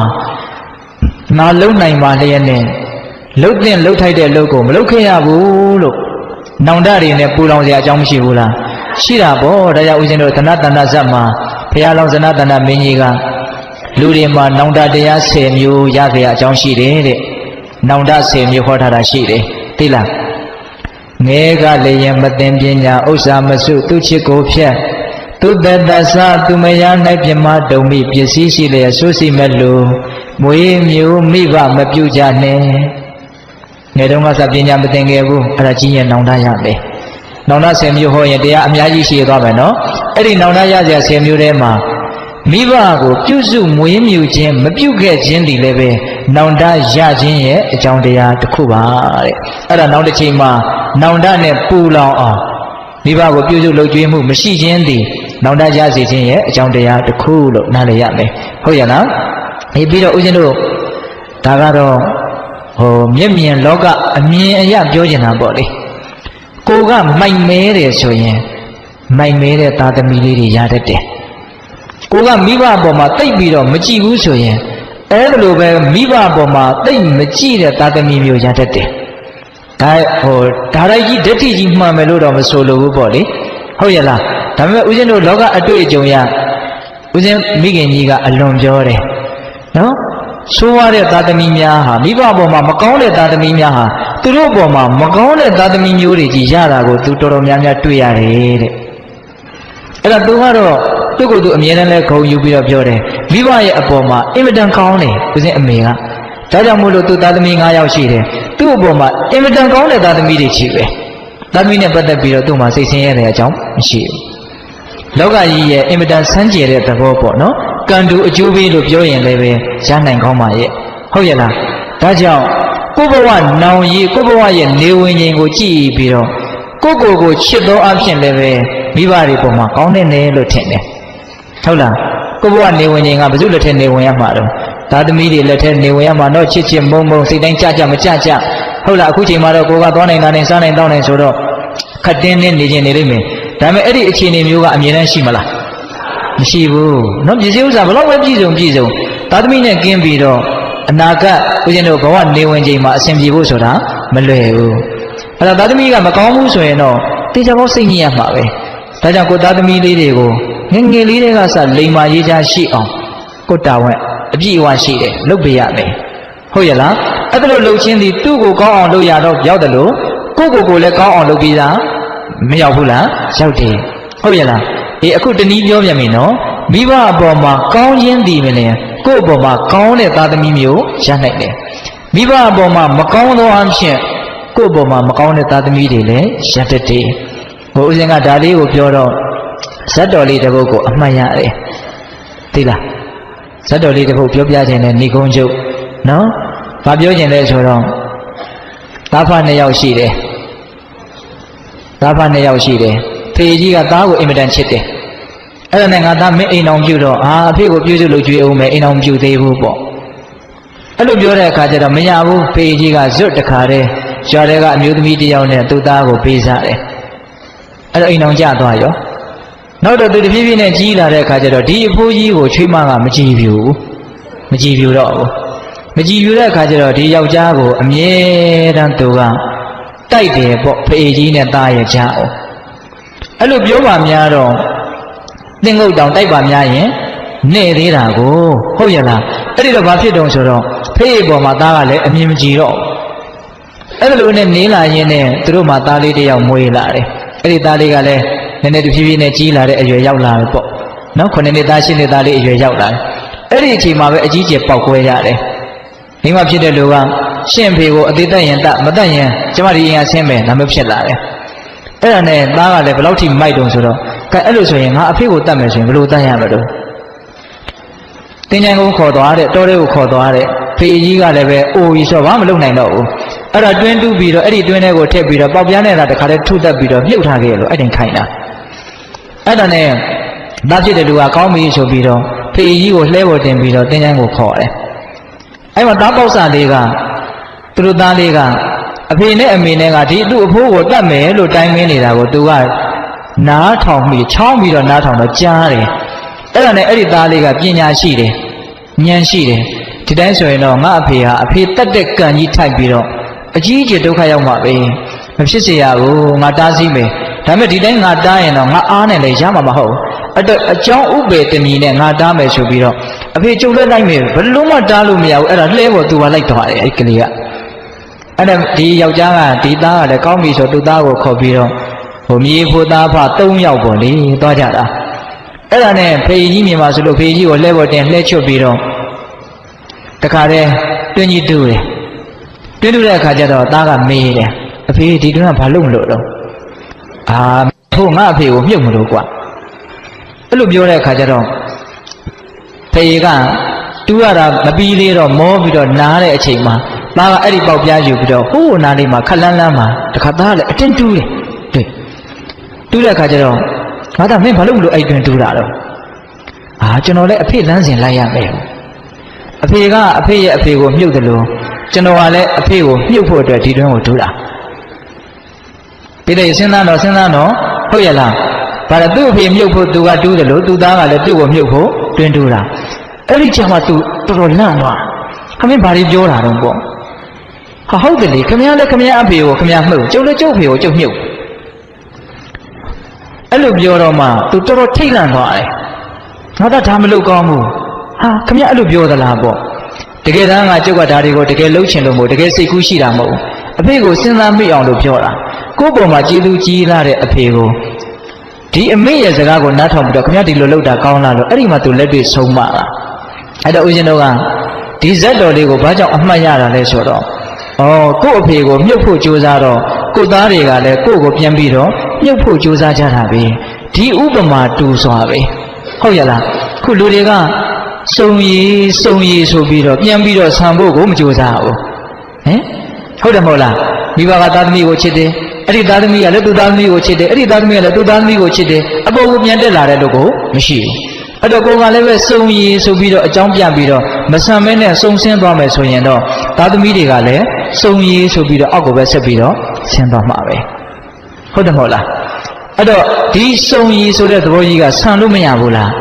ရတာပေါ့ကိုယ့်ပုံမှာပဲမူတည်တာပဲမဟုတ်လားအဲ့ဒါကိုကဆံရည်ဖြစ်အောင်ကြိုးစားမယ်ဆိုရင်ကိုသားသမီးတွေကလည်းပဲကိုလမ်းစဉ်ကိုလိုက်အတုမြင်အတက်တင်ပြီးတော့ကိုယ့်ရဲ့စိတ်ဓာတ်ကိုလေးစားအားကျပြီးတော့ဟုတ်ရလားကိုယ့်ရဲ့အတုတွေကိုလိုက်မလာပြီဘူးလားလိုက်လာမယ်ကိုကမိဘပုံမှာကလန်ကဆန်ဆက်ဆံနေတာတွေကိုကိုသားသမီးတွေကမမြင်မဲနေမလားဘလို့မှလေးစားမှာမဟုတ်ဟုတ်လားအဲ့တော့သူတို့အလှည့်ကြရင်လည်းကိုယ့်ကိုမလုပ်လိုက်မယ်တော့ကလန်ကဆန်ဆက်ဆံမှာပဲပိတ္တတို့စဉ်းစားတော့ဒါကြောင့်မိဘကျေးဇူးကိုဆက်တဲ့နေရာမှာကျေးဇူးရှိလို့ကိုဆက်ရတဲ့အပိုင်းကတော့အဓိကပါဟုတ်လားနောက်ပြီးတော့ကိုအစဉ်ပြေအောင်လှုပ်သောအားဖြင့်ကိုလည်းပဲဆက်တဲ့နေလို့ထင်တယ်ဟုတ်ရလားဘယ်ရှုတော့ငါပဲကြည့်မိဘကျေးဇူးဟာသိမြင်သားလည်းပြီးတော့တတ်နိုင်တယ်မြတ်မဆက်တင်ဘူးလားဆက်တင်တာပေါ့ဟုတ်ရလားဒါကြောင့်ပေးသက်ပေါင်းသူတော်ကောင်းတို့မိဘနဲ့ပတ်သက်ပြီးတော့ပြောရင်ကုန်နိုင်ပွဲရမရှိဘူးအဓိကကတော့အမှန်တရားကိုသိမြင်သားလည်းပြီးတော့လှုပ်တင်လှုပ်ထိုက်တာကိုလှုပ်ကြဖို့ပါဒါပါပဲဟုတ်ရလားဦးဇင်းတို့အခုပြောနေတဲ့စကားတွေထဲမှာလှုပ်ကြံပြီးတော့ပြောနေတာတခုမှမပါဘူးအဲ့တော့မိဘကျေးဇူးကောင်းအောင်မပြောနိုင်ဘူးဆိုတာလည်းအမှန်ပဲသားသမီးတွေပုံမှာမိဘတွေကချစ်တယ်ဆိုတာလည်းအမှန်ပဲအကျိုးစီးပွားကိုလိုလားတယ်ဆိုတာလည်းအမှန်ပဲကိုယ်တိုင်မိဘဖြစ်နေတာအင်မတန်ထင်ရှားတဲ့ဥပမာပေါ့မသိတာဘူးလားသိတာတာပေါ့ဟုတ်ရလားအဲ့တော့အဲ့ဒီအချက်တွေကိုစဉ်းစားလိုက်မယ်စဉ်းစားမှိမယ်ဆိုလို့ရှိရင်မိဘတွေရဲ့အပေါ်မှာကျေးဇူးတရားကိုသိမြင်နားလည်ပြီးတော့တုံ့ပြန်ခြင်းစစ်မှန်တဲ့စေတနာမေတ္တာတွေထားနိုင်ခြင်းအဲ့ဒါမျိုးကောင်းမြတ်တဲ့အပြုအမူတွေမဖြစ်ပေဘူးလားဖြစ်မယ်ဒါကြောင့်ပေးသက်ပေါင်းသူတော်ကောင်းတို့မိဘရဲ့ကျေးဇူးတရားကိုအထူးသိမြင်ကြဖို့မလိုဘူးလားဒါကြောင့်ဦးဇင်းတို့တရားကောင်းစဉ်တတ်ထားတာကဘာလဲတော့မိဘကျေးဇူးအထူးသိပါလို့တရားကောင်းစဉ်တတ်ထားတာဟုတ်ရလားဒါကြောင့်ဦးဇင်းတို့ဒီနေ့အချက်အလက်6မျိုးပြောခဲ့တယ်နော်မိဘရဲ့ကျေးဇူးတရားဆိုတာအင်မတန်ကြီးမားပါတယ်မိဘဆိုတာဗြဟ္မာပါမိဘဆိုတာလက်ဦးဆရာပါမိဘဆိုတာအိမ်ဦးနတ်ပါဟုတ်ရလားမိဘဆိုတာမြတ်သောအလှခံပုဂ္ဂိုလ်ပါဒါတွေကိုဦးဇင်းတို့အကျေချက်ပြီးတော့မပြောဘူးနော်ကိုယ့်ပေါ်မှာအင်မတန်ကောင်းတဲ့အတွက်ကြောင့်မိဘဆိုတာဘာတော့ကိုယ့်အတွက်ကုသိုလ်မျိုးစေ့ကိုအင်မတန်ကြီးထွားခွင့်ပေးတဲ့အနေအထားမှာမရှိဘူးလားရှိတယ်ဒါကြောင့်မိဘရဲ့ကျေးဇူးတရားတွေကိုအဲ့လိုသိမြင်နားလည်ပြီးတော့ကျေးဇူးတရားတွေမကဘူးကျွေးဆိုတဲ့ပုံတရံတစ်မျိုးနဲ့တောင်မှကိုယ့်ပေါ်မှာတင်းနေတယ်ဆိုတဲ့အဆင့်ထိနားလည်ထားဖို့မလိုဘူးလားကျွေးဟောင်းဆက်ရတယ်ကျွေးသစ်ချရတယ်ရွှေအိုးမြုပ်ရတယ်ဆိုတဲ့စကားကိုထောက်ပါဂေါရမီထေရီကြီးပြောထားတဲ့မြတ်စွာဘုရားတပည့်တော်ပေါ်မှာအရှင်ဘုရားကျွေးကြည်ပါပြီဆိုတဲ့စကားကိုလည်းထောက်ထားပါအဲ့ဒါကျွေးတွေပဲမဟုတ်လားကျေးဇူးတွေရှိတယ်ကျွေးတွေရှိတယ်ဆိုရင်ရိုးသားတဲ့စိတ်သာရှိပါစေပြန်ဆက်ချင်တဲ့စိတ်ရှိကိုရှိရလိမ့်မယ်ဟုတ်ရလားဒါကြောင့်ပြန်ဆက်ဖို့မလိုဘူးလားလိုတယ်အဲ့လိုပြန်ဆက်ခြင်းဒီပင်နဲ့ဒါသူတော်ကောင်းတို့ရဲ့လမ်းစဉ်မှာကျေးဇူးဆိုတာမဖြစ်မနေဆက်ကြရမှာပါဟုတ်ရလားအဲ့လိုနားလည်ပြီးတော့ဘယ်လိုဆက်ကြမလဲမိဘတွေအစင်မပြေသေးအထိထိုင်ဆောင်နေမလားဒါမှမဟုတ်ရင်ကိုယ့်ရဲ့မပြည့်နိုင်တဲ့မဆုံးနိုင်တဲ့လောဘရဲ့အလိုပြည့်သည့်အထိငါအခြေအနေကောင်းမှပဲဆက်တော့မယ်ဆိုပြီးတော့ကိုယ်အခြေအနေကောင်းသည့်အထိထိုင်ဆောင်နေမလား ဟုတ်ရလားဒါမှမဟုတ်လောလောဆယ်အခြေအနေမှာကိုအကောင်းဆုံးဖြစ်အောင်လုပ်မလားမစဉ်းစားတဲ့မို့လားစဉ်းစားတဲ့နဲ့အဲ့လိုနီးနေမိဘပေါ်မှာဆက်ရမယ်ကျေးဇူးဆက်ရမယ်နောက်ဆုံးကိုကကြက်တဲလွန်းလို့မတတ်နိုင်ဘူးဆိုရင်တောင်မှအ ਨੇ ဆုံးတော့ချိုတဲ့စကားအေးတဲ့မေတ္တာတော့ပေးနိုင်ရမယ်ဟုတ်ရလားပေးနိုင်ရမယ်အဲ့ဒီတည်းမှာအကောင်းဆုံးကျေးဇူးဆက်နေကတော့တရားတရားမရှိတဲ့မိဘကိုတရားတရားရှိအောင်ပြောပေးနိုင်ရမယ်သီလမရှိတဲ့မိဘကိုသီလရှိအောင်ပြောပေးနိုင်ရမယ်ဟုတ်လားပြီးတော့ပါတော့စွန့်ကြဲမှုစာကမရှိတဲ့ဝင်တူတဲ့မိဘကိုစွန့်ကြဲမှုစာကရှိအောင်ပြောပေးနိုင်ရမယ်အဲ့တော့အကောင်းဆုံးကျေးဇူးဆက်နေပါတဲ့ဟုတ်ရလားအဲ့ဒါလို့ကျေးဇူးတရားကိုသိမြင်နားလည်ပြီးတော့ကျေးဇူးဆက်ကြမယ်ဆိုလို့ရှိရင်ဒီဘဝတွင်ကိုချမ်းသာမှာပါတရားမင်းဖြစ်ကြောင်းအကြောင်းတရားပါဟုတ်ရလားမိဘရဲ့မေတ္တာနဲ့မေတ္တာတွေတစ်ဖက်လည်ပြီးတော့အင်မတန်ကြက်တည်ရှိတဲ့အေးချမ်းတဲ့အိမ်တအိမ်ဖြစ်လာနိုင်တယ်ဟုတ်ရလားကိုယ့်ရဲ့မွန်မြတ်တဲ့ဒီစေတနာတို့ရဲ့အကျိုးပေးကိုဒီဘဝနဲ့မခံစားရပြီဘူးလားခံစားရလိမ့်မယ်နောက်တစ်ချိန်မှာနောက်တရစရာအကြောင်းလည်းမရှိဘူးဟုတ်ရလားအဲ့ဒါလို့အမျိုးမျိုးသောအကျိုးတရားတွေကိုလည်းမျှော်ကိုပြီးတော့ကျေးဇူးတရားကိုဆက်ဖို့မလိုဘူးလားလိုပါတယ်အကယ်၍ကျေးဇူးကိုမဆက်တဲ့အပြင်ကမ်းမယ်ဆိုရင်တော့ကျေးဇူးတရားကိုအတိအမှတ်မပြုတ်နိုင်ဘူးဆိုရင်တော့ဒေသပေါင်းသူတော်ကောင်းတို့ဘာဖြစ်နိုင်တော့မီးလို့လောင်ကျွမ်းခြင်းကိုခံရစေနိုင်လေကိုယ့်ရဲ့ဘဝဟာအင်မတန်ပူပူလောင်လောင်ဖြစ်လိမ့်မယ်ဟုတ်ရလားတခါတလေစိတ်ဆင်းရဲတာကပဂတိမီးကိုကိုက်မိတာတဲ့တောင်ခံရခက်တာမျိုးရှိတယ်မို့လားဒါကြောင့်ဘဝမှာအစင်မပြေခြင်းဆိုတဲ့မီးတွေအလောင်မခံရအောင်မိဘကိုဂယုတစိုက်တမျက်တနိုးတန်ဖိုးထားပြီးတော့ဆက်ဆံကြဖို့မလိုဘူးလားလိုတယ်ဒါအပြစ်တရားတွေကိုပြောနေတာနော်မိဘကိုကျေးဇူးမဆက်ကျေးဇူးမသိဘူးဆိုရင်ဟုတ်ရလားအဲ့တော့ဦးဇင်းတို့ကိုလိုသားသမီးမျိုးရတတ်တယ်ဆိုတာကိုလည်းပဲယုံကြည်သောအဖြစ်ဒါကတော့ဦးဇင်းတို့အထင်ကလေးကိုပြောတာပါဟုတ်ရလားကိုကကျေးဇူးတရားနာလဲမိဘကျေးဇူးကိုသိအဲ့လိုအသိဉာဏ်ရှိတဲ့ကျေးဇူးတရားသိတဲ့လူမျိုးဖြစ်မှကိုသားသမီးကလည်းပဲကျေးဇူးတရားနာလဲကျေးဇူးသိအသိဉာဏ်ရှိတဲ့သားသမီးမျိုးလေးတွေရမှာဟုတ်ရလားအဲ့လိုစဉ်းစားပြီးတော့ကိုဘဝရှိရေးကိုတွေးသောအဖြစ်လည်းပဲမိဘတွေရဲ့အပေါ်မှာတတ်နိုင်မများကောင်းကြဖို့မလိုဘူးလားလိုပါတယ်ဟုတ်ရလားဒါကြောင့်ဘေးသက်ပေါင်းသူတော်ကောင်းတို့ဒီကနေ့ညဦးဇင်းတို့အချက်အလက်6ခုနဲ့ဘေးသက်ပေါင်းသူတော်ကောင်းတို့ကိုမိဘနဲ့သားသမီးရဲ့ကြားမှာထားရှိရမယ့်စိတ်ထားကလေးတွေကိုတတ်နိုင်မများဒါပြောလိုက်ပါတယ်ဟုတ်ရလားတတ်နိုင်မများပြောလိုက်ပါတယ်ကောင်းကွက်ကိုသာစုံအောင်ကြည်ပါငါဘာလုပ်ရမလဲဆိုတာကိုကိုဆုံးဖြတ်ချက်ချပြီးသားဖြစ်သွားပါလိမ့်မယ်တဘောပေါက်လားဦးဇင်းပြောတာနော်ကောင်းကွက်ကိုတော့မျက်နှာမလွှဲနဲ့နော်အဲ့ဒါကိုတော့မျက်ကွယ်မပြုနဲ့မိဘတွေဟာကိုယ့်ပုံမှာကောင်းတယ်ဆိုတာဘယ်လိုမှညင်းလို့မရဘူးအဲ့ဒါဒစိမ့်စိမ့်သာတွေးနော်ငွေကလေးကစပြီးတော့ဒီကနေ့အချိန်ထိမိဘတွေရဲ့ကိုယ့်ပုံမှာ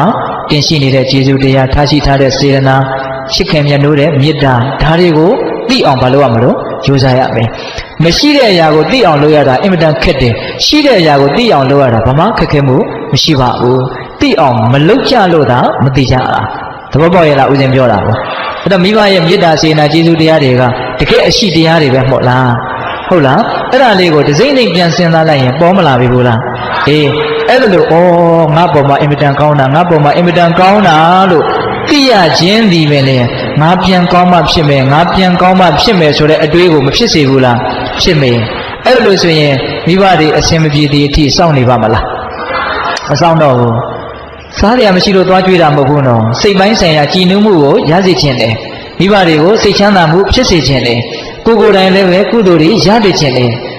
ကိုယ့်ရဲ့လူအားလေးနဲ့ကိုယ့်ရဲ့အစွမ်းလေးနဲ့ဖြစ်ထားတဲ့ဒီစားဝယ်တောက်ဖွဲ့ဝတ်ဖွဲ့ကလေးတွေတွားပြရတာဘယ်လောက်ကြည်နူးစရာကောင်းလဲဟုတ်တယ်မဟုတ်လားဒါကြောင့်ပိဿပေါင်းတော်ကောင်းတို့အလေးထားပြီးတော့ပြောချင်တာကတော့လက်တွေ့ကြတာကိုပဲပြောချင်တယ်မိဘတွေကိုအစင်မပြေတဲ့အထိထိုင်ပြီးတော့စောင့်မနေပါနဲ့ဟုတ်ရဲ့လားနော်ပြီးတော့ဘာတော့ကိုအစင်ပြေခြင်းတလောက်ကြီးပြေပြီးအထိလည်းပဲထိုင်ပြီးတော့စောင့်မနေပါနဲ